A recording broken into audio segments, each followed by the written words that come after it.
We're with Nina Zimmitti, one of the 7 seniors on the Eastern volleyball team, with the Warriors getting ready for their season opener on Thursday. Nina, you guys have been going through preseason for about a week. How has it been this year? It's been pretty darn good, I'd have to say. I was telling you, we have our same team basically as last year, so it's awesome that we were able to just get into preseason as if it was just picking up from where we left off in the spring.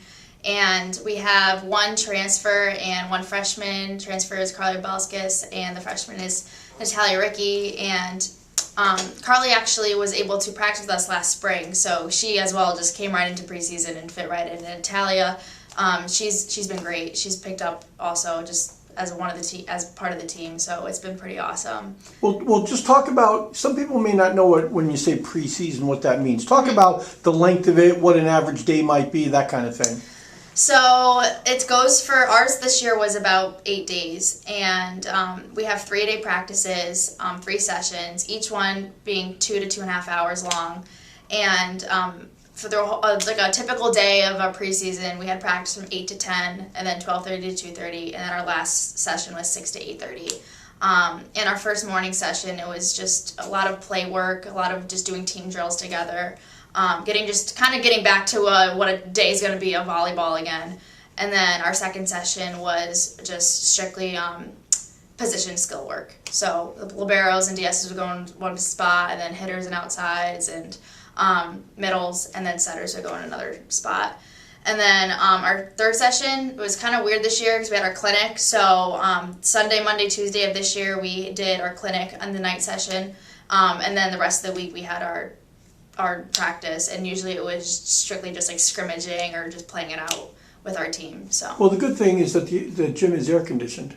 Yeah, I wish. If you open the door. I wish. I know.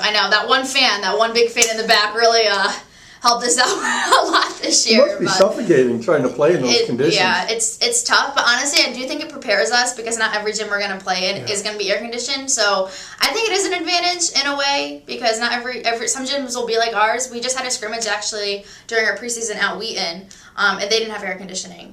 So we were already used to it. I mean, we sweat a lot, and there was 4 other teams there, so there was a lot of body heat in that gym. But we were used to it. I don't know if the other teams that were there have had air conditioning, and they might. I don't know if they were having a hard time, but we were completely used to it. And we're a sweaty team, so like that's kind of tough. Doesn't bother each other, right? If you're all sweaty. Right. So, but we actually did pretty good in that scrimmage too. The first scrimmage, the first game we had against the first team.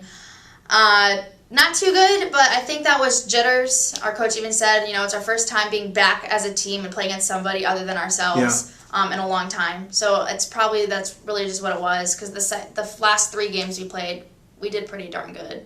And we held our own. We played pretty solid. So I think it might need, I just think it's that first initial getting back together. And I think we need to work on making sure, right out of the get-go during a game, that we're able to just get the jitters out and just start knowing that we have confidence in our team and in ourselves that we can get the job done. Well, aren't the expectations sky high? Like we said, you had 7 seniors, yes. And all 7 are 4-year volleyball players. 5 of them have been 4-year players here. Mm-hmm.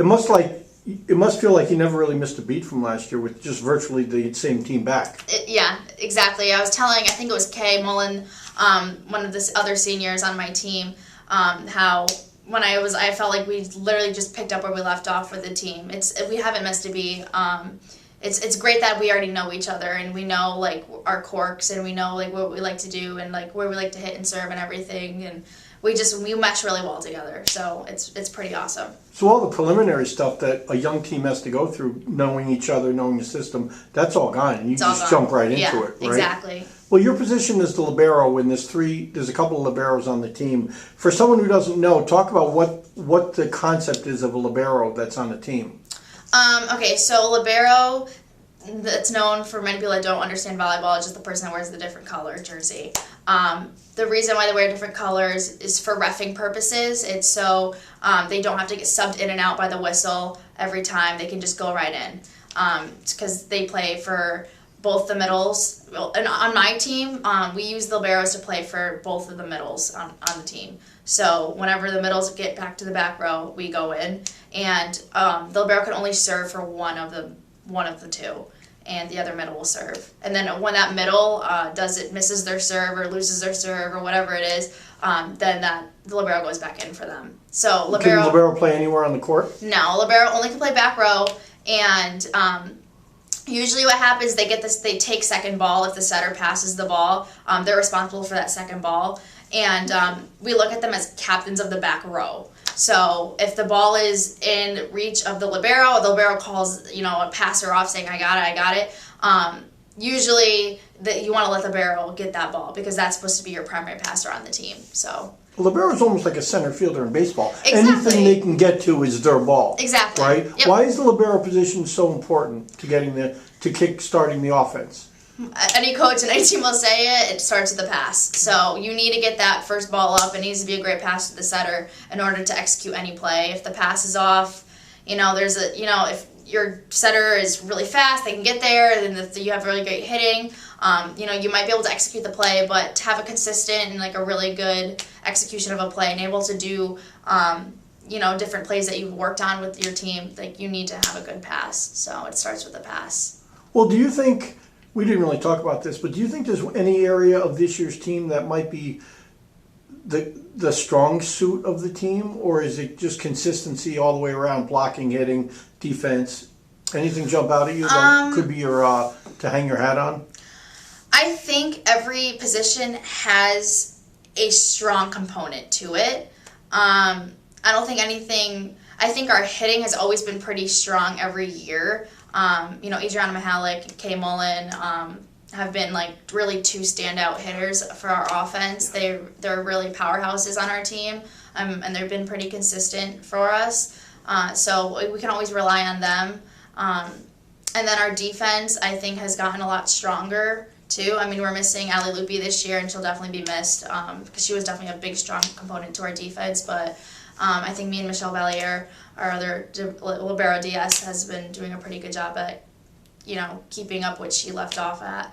And then our setting, I think, has definitely been improving. And I know our setting has been working. I know our setters have been working on playing back on defense because they're so used to just going up to set the ball, yeah. And they've been working on staying back to play defense, and they've gotten a lot better at that. So I think every position has maintained and gotten better at what they've already brought to the team. So I think we're doing pretty good. Well, do you think, like, you had Ali last year as a libero, so it was you, Michelle, and Ali. Yeah. Does it allow you, now with Ali gone, Does it allow you and Michelle to get more reps and to be more consistent rather than trying to rotate in three different people? Yeah, it definitely has.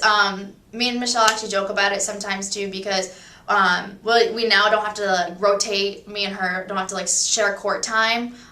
When it's during practice, she's libero on one court and I'm libero on the other. So we get more reps in that way. We're both playing libero on either side. When Lupi was here, she had libero, and then one of us would be the other libero, and then one of us would be a DS. So we definitely get more reps in that way.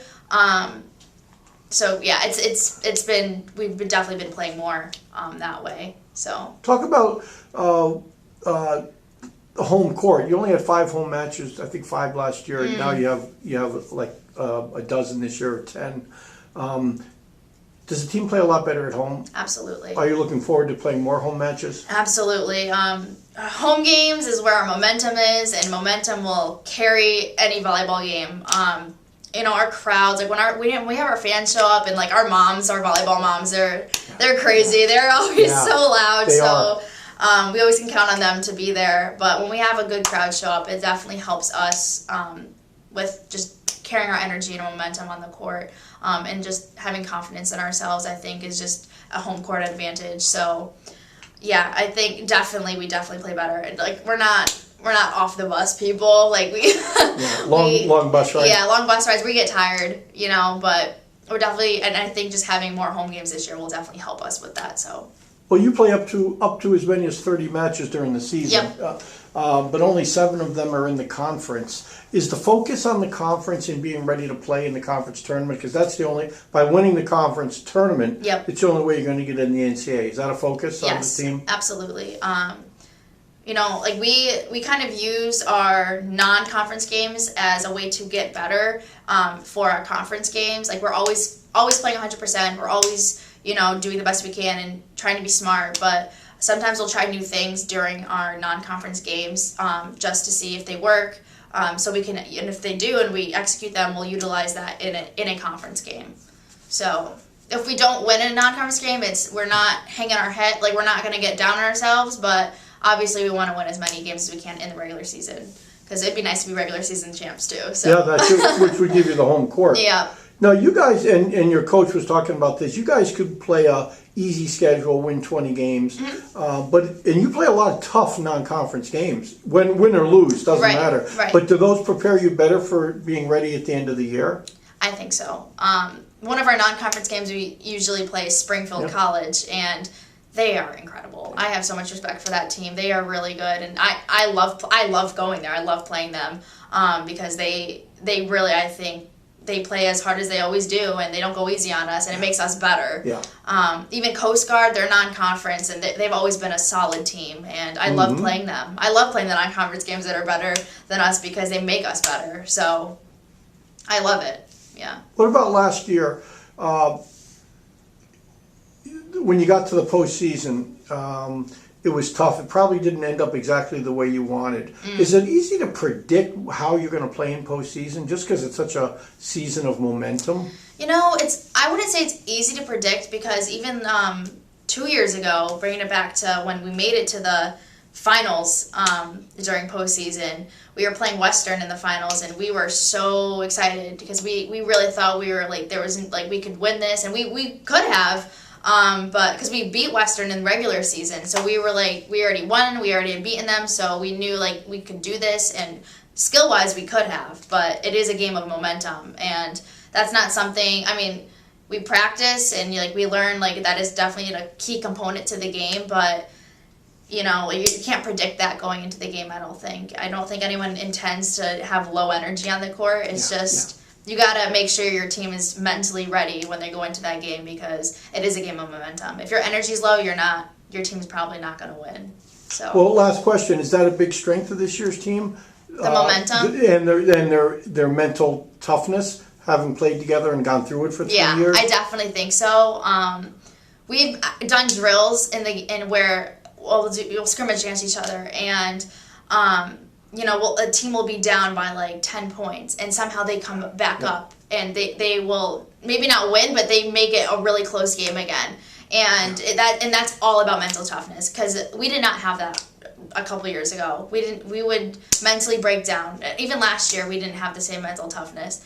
But I think definitely even being like 7 seniors on the team this year, we really want to win this year, and like we are willing to sacrifice our bodies, sacrifice anything to get there. So I think the mental toughness of the game is definitely improved. So I definitely feel that the momentum for our team will carry through this season.